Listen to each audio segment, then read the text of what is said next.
जय श्री राम, जय माता जानकी। तो दोस्तों, आज के इस दिव्य प्रवचन में हम जानेंगे कि कैसे सीता माता ने धनुष को उठाया। एक देवी, एक पत्नी और एक तपस्विनी। क्या कारण था कि उन्होंने भगवान शिव के महान धनुष को उठाया?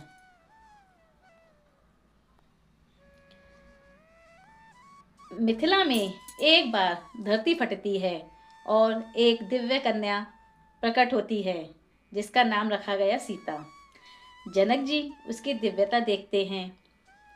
जब सीता जी थोड़ी बड़ी होती हैं, एक दिन दरबार के बीच खेलते हुए उनकी नज़र भगवान शिव के धनुष पर पड़ती है।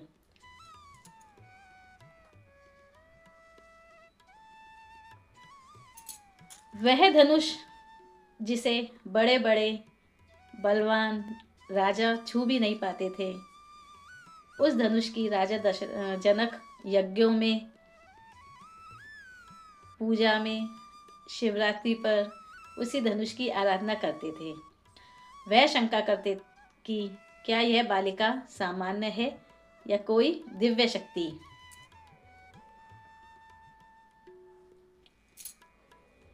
एक दिन ऋषि दरबार में सभी ऋषि और जनक जी उपस्थित थे।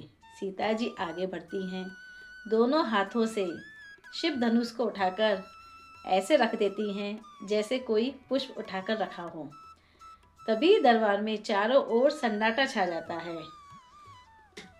जनक जी सोच में पड़ जाते हैं कि यह बालिका साधारण नहीं हो सकती। एक साधारण मानव शिवजी के धनुष को कैसे उठाए?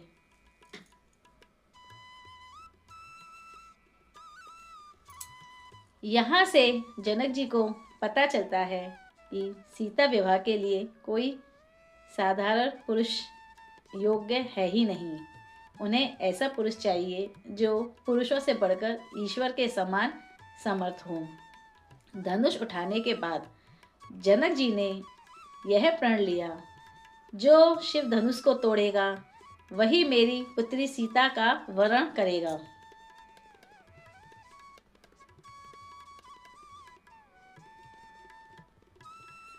यह प्रतिज्ञा इसलिए की गई थी क्योंकि सीता जी स्वयं महालक्ष्मी का अवतार थीं। उन्हें पाने के लिए केवल विष्णु के अवतार श्री राम ही योग्य थे। मानव रूप में भी उनकी लीलाएं दिव्य और गूढ़ होती हैं।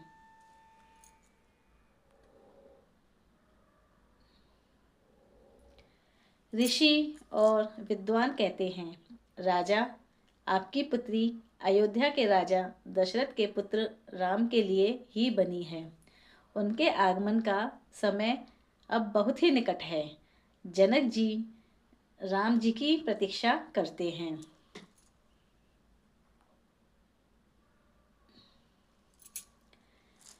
विश्वामित्र जी राम लक्ष्मण को लेकर जनकपुरी जाते हैं।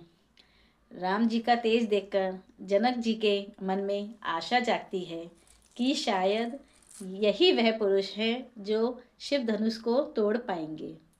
राम जी प्रणाम करके धनुष के पास जाते हैं। सबसे पहले वे शिव जी को स्मरण करते हैं, फिर धनुष को हाथों में लेते हैं। धनुष बहुत भारी है, पर राम जी का स्पर्श मिलते ही धनुष कांपना शुरू करता है। राम जी धनुष को चढ़ाते हैं और अचानक टन की आवाज, विशाल गर्जना के साथ धनुष टूट जाता है। सीता जी का मुख खिल उठता है। जनक जी आशीर्वाद देते हैं। यह केवल एक धनुष तोड़ना नहीं था, यह था विष्णु और लक्ष्मी का पुनर्मिलन का क्षण। तो दोस्तों, अब हम आते हैं असली कारण पर। सीता जी ने धनुष क्यों उठाया? जैसे कि मैंने आपको पहले भी बताया था, वीडियो का हमारा टाइटल भी यही है कि सीता जी ने धनुष क्यों उठाया। तो सीता जी ने धनुष इसलिए उठाया क्योंकि स्वयं उन्हें पता था कि वे महालक्ष्मी हैं, स्वयं को छिपा नहीं सकती थी। उनका दिव्य स्वरूप इस घटना से प्रकट हुआ। नंबर 2, विष्णु अवतार राम के साथ विवाह का मार्ग धनुष घटना से ही खुलता था।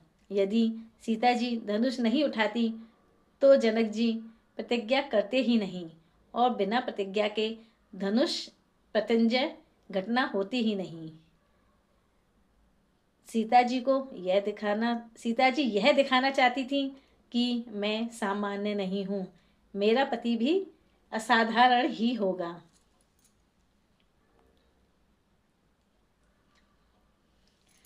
महाकाल शिव और विष्णु की संयुक्त इच्छा थी कि राम सीता का विवाह इस धनुष घटना के माध्यम से ही हो। और पांचवा था कि संसार को संदेश देना। शक्ति और पुरुष, देवी और देवता दोनों एक दूसरे के बिना अधूरे हैं। सीता राम का मिलन धर्म की स्थापना के लिए आवश्यक था। इसलिए सीता जी ने धनुष उठाया ताकि वह विवाह का मार्ग खुल सके।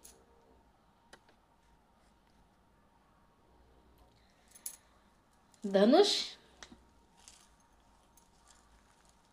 भंग होने के बाद पूरे मिथिला में उत्सव मनाया गया। राम सीता का विवाह बहुत ही धूमधाम से संपन्न हुआ।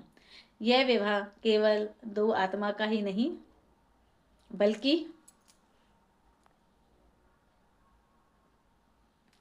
धर्म और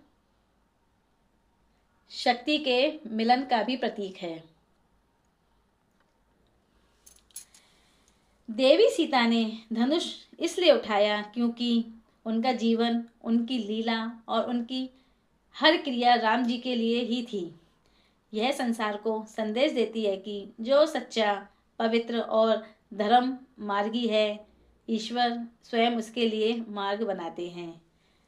जय श्री राम, जय माता जानकी।